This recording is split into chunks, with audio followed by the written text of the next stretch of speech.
Breaking news చూస్తున్నాం. తెలంగాణ వ్యాప్తంగా polling ప్రశాంతంగా ముగిసింది. ఈవీఎంలను ఆయా జిల్లా కేంద్రాల్లోని స్ట్రాంగ్ రూమ్లకు తరలించారు. స్ట్రాంగ్ రూమ్ల వద్ద 3 అంచెల భద్రత ఏర్పాటు చేశారు. లోకల్ పోలీసులతో పాటు కేంద్ర బలగాలు భద్రత కల్పిస్తున్నాయి. జూన్ 4 వరకు ఈ సెక్యూరిటీ కొనసాగనుంది.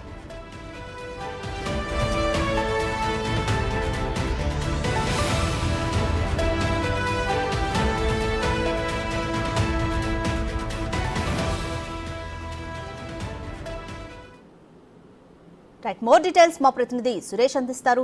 సురేష్, తెలంగాణలో అన్ని జిల్లా కేంద్రాల్లో ఈవీఎంలు స్ట్రాంగ్ రూమ్లకు చేరుకున్నాయా? కంప్లీట్ డీటెయిల్స్ ఏంటి?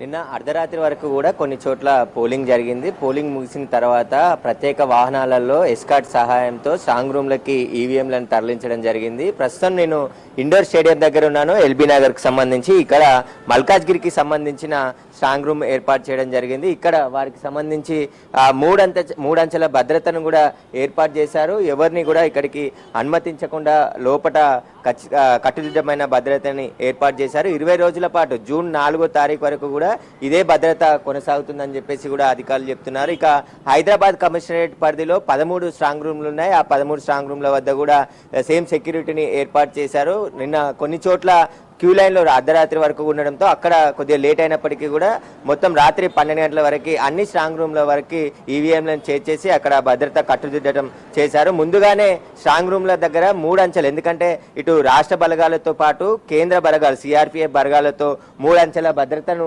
ఏర్పాటు చేయడం జరిగింది. మొదటి అంచెలో తెలంగాణకు సంబంధించిన పోలీసులు ఉండగా మరో 2వ అంచెలో సంబంధించిన కేంద్ర బలగాలు, 3వ అంచెలో కూడా కేంద్ర బలగాలు, అంటే 3 లేయర్లుగా భద్రతను విభజించి మొత్తం 24 గంటల పాటు సెక్యూరిటీ కొనసాగనుంది. ఇక రాచకొండ పరిధిలో 3 స్ట్రాంగ్ రూమ్లు ఉన్నాయి.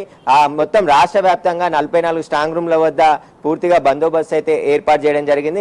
ఎలక్షన్లు కూడా చాలా ప్రశాంత వాతావరణంలో జరిగాయి. ఎక్కడ ఎలాంటి అవాంఛనీయ ఘటనలు జరగకుండా చర్యలు తీసుకున్నాము. భారీ బందోబస్తు కూడా పోలీస్ తరఫున ఏర్పాటు చేశామని చెప్పేసి కూడా రాష్ట్ర డీజీపీ కూడా చెప్పడం జరిగింది. ఇక స్ట్రాంగ్ రూమ్ల దగ్గర ఈ 20 రోజుల పాటు ఇదే విధంగా బందోబస్తు కొనసాగుతుంది.